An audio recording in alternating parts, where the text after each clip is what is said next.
Masterizer.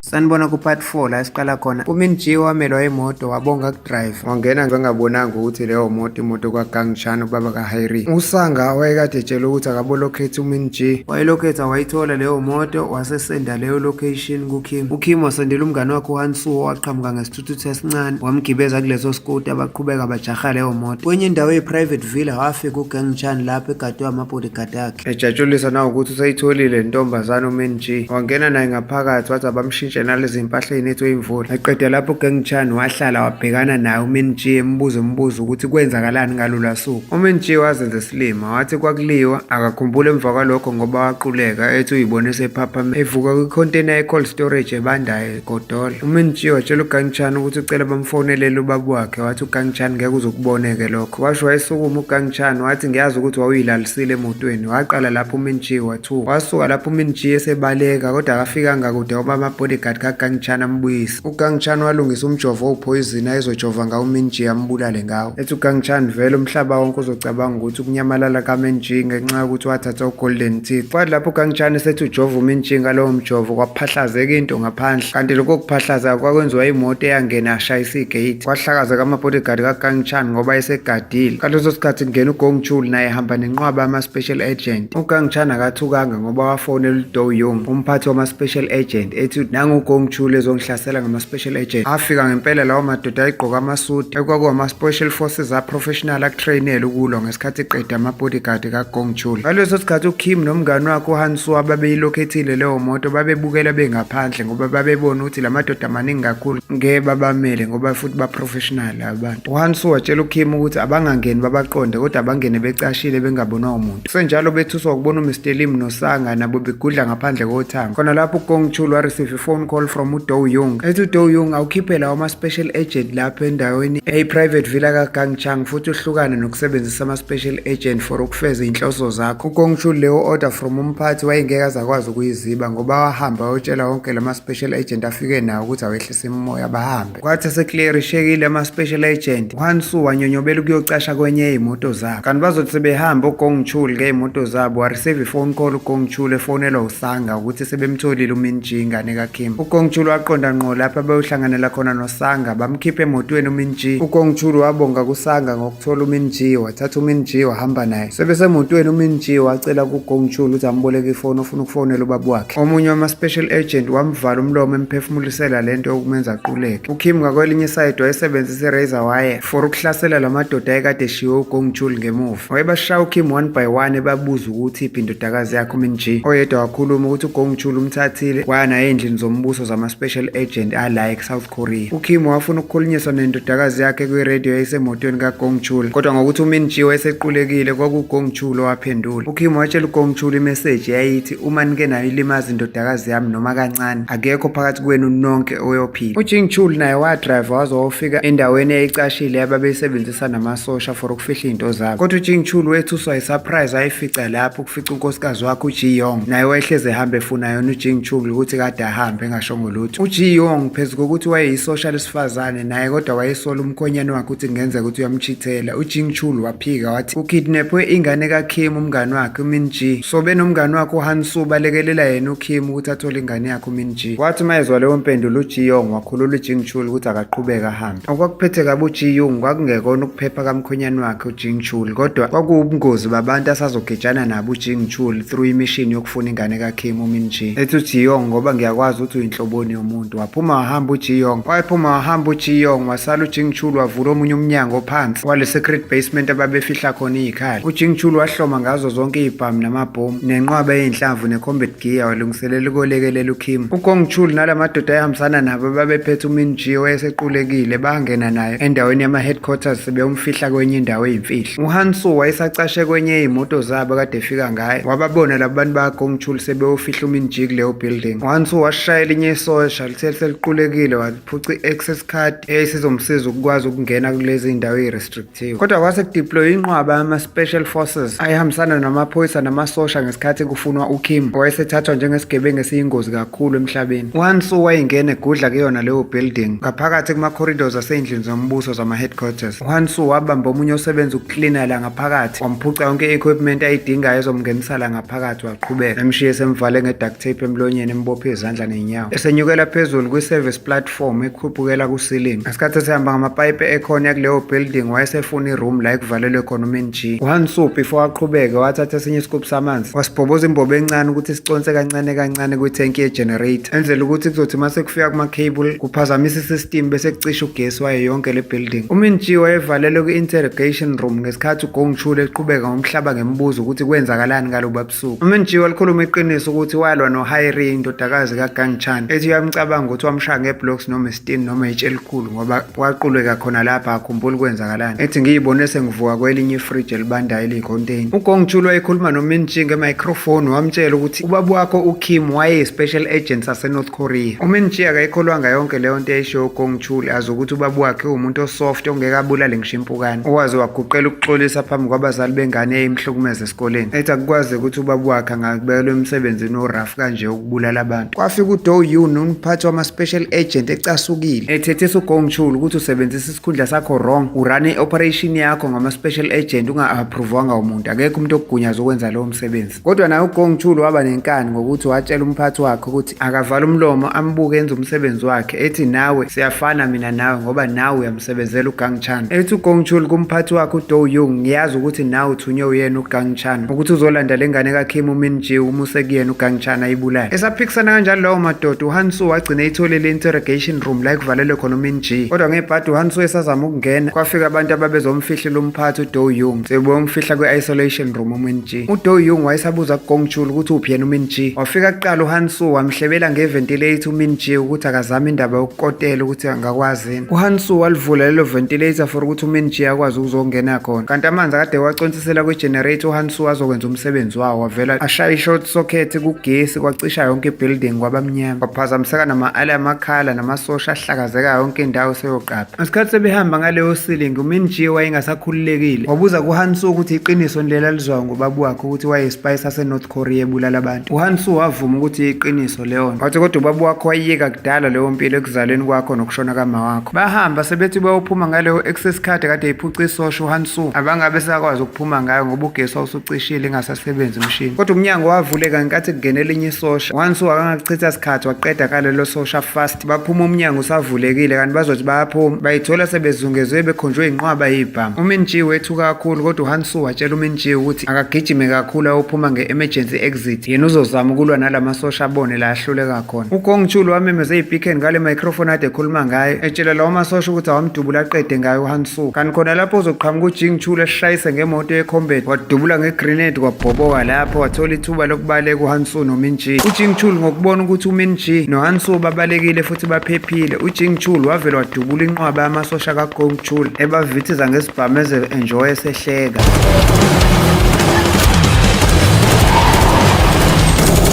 uJingchul watshela uHansu noMinji ukuthi abangene emotweni bashesha kanti bazothi bayivula iminyango yemoto ikhiyiwe. wehla lapho uJingchul esethi udubula uGongchul lavela lapho eqiniso ukuthi zonke lezi zinhlamvu kade ayisebenzisa uJingchul ziyi-fake ama-blank bullet. lokho kwamphoqa nawe uJingchul ukuthi awucasha ngale kwemoto eyayisidutshulwa inqwaba yinhlamvu idutshulwa uGongchul namagenge akhe. ngesikhathi uJingchul noHansu noMinji sebecashe ngale kwemoto bengasazi bazokwenza njani. uGongchul watshela uJingchul ukuthi akasarende ayinikele exolisa. angempela uJingchul waphakama esiflegele emhlophe for ukuxolisa. noGongchul watshela amasosha akhe ukuthi awame kancane ukudubula ehlise ibhamu. wathi selungiselela ukubathatha boba u-3 uGongchul kwamemeza umuntu owayesekhombe umphathi uDo Yoon ngesibhamu ethi ababadedele ngoba uzobulala umphathi. siyathola ukuthi lo muntu wayekhombe umphathi ngesibhamu kwakuwuKim. uMinji akazange ayikholwe leyo nto eyibona yenziwa ubaba wakhe. uKim wamemeza ingane yakhe uMinji ukuthi sekuyisikhathi sokuya ekhaya esakhomba umphathi ngesibhamu uDo Yoon esemgcine njenge-hostage emqhuba phambili for ukuthi bangadubuleki evika ngaye. umphathi uDo Yoon wabatshela bonke bonke ukuthi abehlise ibhamu, kodwa uGong Chul watshela lamadoda ukuthi angayenzi leyo nto, aqhubeka abakhombe. Ama-special agent awazange ukuthi kumele akholwe bani kumphathi nesekela lakhe, ngokwe-order kwakumele kwenzeke sure ukuthi bayamvikela umphathi wabo ngoba babezoba senkingeni. Kodwa uJing Chul waqhumisa isibhamu ethi lesi sama-live bullet angempela, ngesikhathi edubula udongo ekhombisa lawo ma-train agent ethi yonke le ndawo icuphe ngama-motion sensor bomb, nokuthi lawo mabhomu ngoba esensa akabatshelanga bonke ukuthi wacuphephi, ukuthi umuntu uma yeke wadlula eduze kwayo uma yeke yamsensa iyaqhuma. Lokho kwaqeda amandla nakuGong Chul ngesikhathi esetshela lamasosha akhe ukuthi awenze lokho abakushoyo, nokuyilapho uMinji yakwazi khona ukugijima eseya kubaba wakhe. Basuka lapho uKim noHan Soo noJing Cho bathathe eyodwa yey'moto eyayipakela babaleka ngayo, bebashiye benze sure ukuthi akunyakazi muntu ngenxa yokuthi babesaba lawo masensa. Kodwa sebesendleleni bebaleka ngemoto, uSanga noMr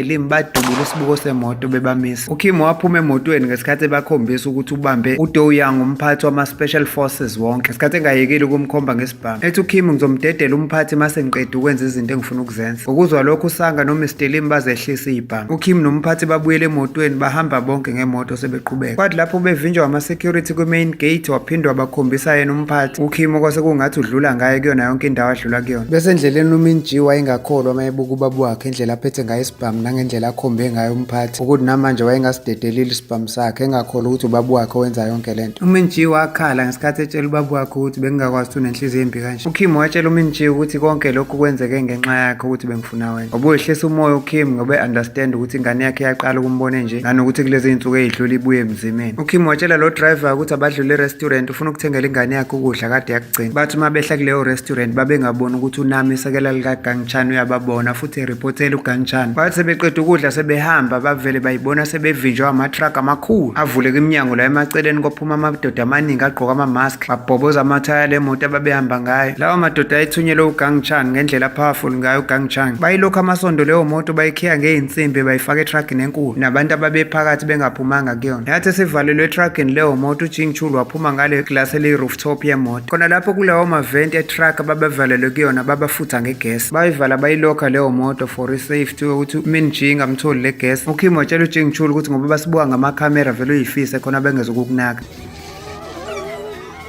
uNami wafonela lamadoda watshela ukuthi awaphuma emgwaqweni amele eceleni ku-check ukuthi bonke labantu sebehoshe igesi baquleka yini. Lamadoda athi mayevula iminyango yaleyo truck bethuswa ukuthola ukuthi uKim noHan Soo babhekile nemoto iyaduma eyareverse useyiqaqile uJing Chul. Yathi mayiqatha-ke etruckini leyo moto uKim noHan Soo babhekana ngqo nalamadoda ama-mask sekushaya. Ngesikhathi sekuqhubeka leyo mpu uNami owayemile ebukela ngaphandle wathi ubuka emotweni wabona ukuthi uMinji akekho emotweni. uNami waphuthuma ukuyongena etruckini ngesikhathi ebona ukuthi noJing Chul usaqulekiswe igesi. Uyavuka uJing Chul uNami umkhahlela ngesicathulo ekhanda, kanti uJing Chul wayekade ecashisa uMinji kwenye indawo eyimfihlo khona la etruckini ngaphakathi, kanti itruck izovela isuke noMinji lapho phakathi. uKim wayesabamba impi wabona itruck ibaleka nengane yakhe wayeka leyo mpi wagijima ejaha itruck egijima ngespeed engelula ukuthi untanga wakhe angagijima ngaso ngendlela asemdala ngayo. Wakwazi ukuyogxumela phezu kwe-roof yaleyo truck yayihamba nengane yakhe uMinji. Kanti ngaphakathi etruckini impi kaJing Chul noNami yayisaqhubeka. noNami wayezazi ukuthi uyi-professional fighter waxakwa ukubona ukuthi indoda endala njengoJing Chul imnika ubunzima kanje kwe-fight.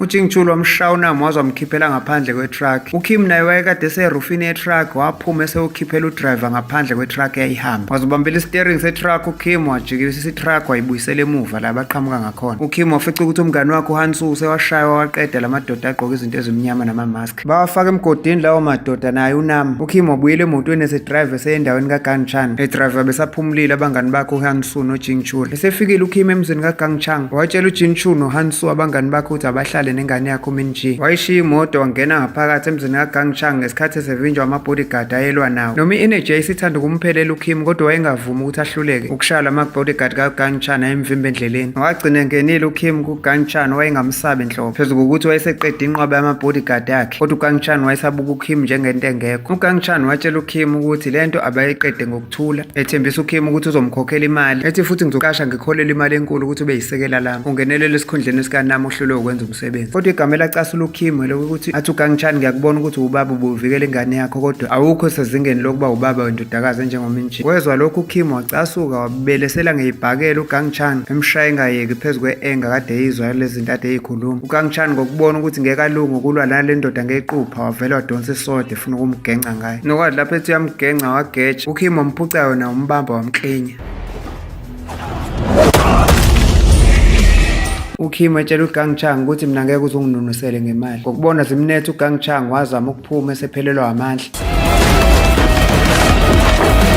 uJing Chu noHan Soo ababesahlele emotweni njengoba kade batshelile uKim ukuthi bangaphumi. uGang Chan wayesephelelwe amahlathi okucasha ngoba uKim wayesemqedele sethi uyambulala. Kanti uzoyibona leyo nto uMin Ji wavele waphuma emotweni esemisa ubaba wakhe ethi angayenzi leyo nto. uKim wakubamba ukucasuka phambi kwengane yakhe. uKim watshela uGang Chan ukuthi akaxolise enganeni uMin Ji ngobuhlungu amzwise bona. uGang Chan waguqa ngamadolo phambi kaMin Ji waxolisa. uMin Ji watshela uGang Chan ukuthi ngiyakuzwa ukuthi uyaxolisa futhi mina nginandaba ne-revenge kodwa into engizocela ukuthi uyenze ukuthi wena nengane yakho yokuxolisela lokho phambi komthetho. Ngaphakathi kuma-headquarters uGong Chul nalamadoda ayesebenzisana nawo babesame lapha babebashiye khona besaba ukunyakaza ngenxa yebhomu le-motion sense, bonke besaba ukuthi uma benyakaza lizoqhuma. Base beme 4 hours sebekhathele, wathi uGong Chul abalale phansi bonke. Bathi uma belala phansi kodwa ukuqhuma kwalo uJing Chul wayebadlala umqondo ngoba nalo laliyifake kwayishunqela intuthu encane. Bacasuka bonke ngesikhathi esingaka sebesimoshile ekuhlulekeni ukubamba uKim. Ngalobo busuku wonke ama-special agent azifika azozungeza umuzi kaKim nokubusuku bokugcina kaKim ukuthi aphendule yonke imibuzo ayeyibuzwa ingane yakhe uMin Ji ngazo zonke izinto azenze empilweni yakhe. Kodwa uKim watshela uMin Ji ukuthi before ngivalelise ngizocela ukucelebrate nawe ibirthday yakho ukuze ngikwazi ukuthi ngikukhumbule. uMin Ji wabuza kubaba wakhe uKim ukuthi uyinikelelani ngabe uyabaleka. uKim watshela uMin Ji ukuthi ngeke ungisize ngalutho ukuhlala njalo ngibaleka, ngayethembisa uma wakho ekushoneni kwakhe ukuthi ngiyokuvikela ngibe ubaba kuwena. Ethi uKim empilweni yami ukuba ubaba kubaluleke ngaphezu kokuthi sengingabalekela bomthetho. Ethi vele lamacala engizobanjelwa wona manje awakudala nawe wawungakazalwa. uMin Ji wayesenenhliziyo ebuhlungu wabuza ubaba wakhe ukuthi kodwa ngisawuphinda ngikubone yini. uKim watshela ingane yakhe uMin Ji ukuthi akazi naye kuyodependa ukuthi uma bengangibulalanga uyophinda ungibone kodwa kusazoba eside isikhathi uma ukuthi kusenokwenzeka ukuthi uphinde ungibone. uMin Ji watshela ubaba wakhe uKim ukuthi ngisho kungathatha isikhathi esingakanani uyofica njalo ngikulindile ngoba wena kuphela njengobaba wami owumndeni wami. Ngaphambi kokuthi ahambe uKim wanikeza uMin Ji iskipha se-birthday present angabanga nalithuba lokumnikeza sona nge-birthday yakhe. uMin Ji naye wanikeza ubaba wakhe uKim isithombe esincane se-student card sesikole ngesikhathi emtshela ukuthi nasi isithombe nawe uyongikhumbula ngaso. Wathatha leso sithombe uKim wavele wahluleka ukuyibamba wakhala. Wabamba ingane yakhe okugcina ngesikhathi esevalelisa wasukuma waphuma wahambe seyoyinikela kulawo ma-special agent for ukuyoboshwa. Nokuyilapha engenaso isiqiniseko sokuthi mhlawumbe uyoboshwa isigwebo sentambo ukuthi abulawe. Wathi uma efika ngaphandle wathola ukuthi nabangani bakhe uHan Soo noJing Chul nabo baboshwa kanye naye umngane wabo uKim. uJing Chul wabuyisa i-credit card kaGong Chul wakhuluma iqiniso ukuthi kade ngiyisebenzisa ngayo intshontsha. uHan Soo naye watshela umnikazi wesithuthuthi ukuthi siphi isithuthuthi sakhe lesamphuce sona ngesikhathi ephuthuma ukuyosindisa uMin Ji. Ngaphakathi endlini uMin Ji wayesesele yedwa wathi uvula i-birthday present wethuswa ukuthi ubaba wakhe umthengele iskipha esibiza kanje. Wathi uma efunda i-birthday card uMin Ji wafica imessage from ubaba wakhe ukuthi asiphathe kahle leso skipha ngoba isona engikushiyela sona ongikhumbula ngaso. Kakusasa uGang Chan wahlangana nommeli wakhe ngesikhathi emtshela ukuthi kumele akhiphe indodakazi yakhe la iphume out of the country ngaphinde ibuye mayengafuni ukuthi iphume seyisidumbu sekonakela izinto. Ethi ngoba ukuboshwa kaKim nabangani bakhe laba babili kungenzeka kungadaleki ukuthula kodwa kube nokuxokozela okukhulu kunakuqala. Sacela ukubeka lapho part 4 silindele upart 5 ozolandela.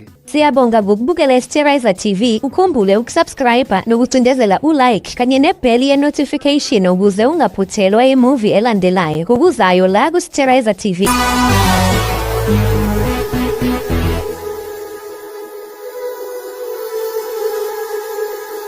Sterizer TV.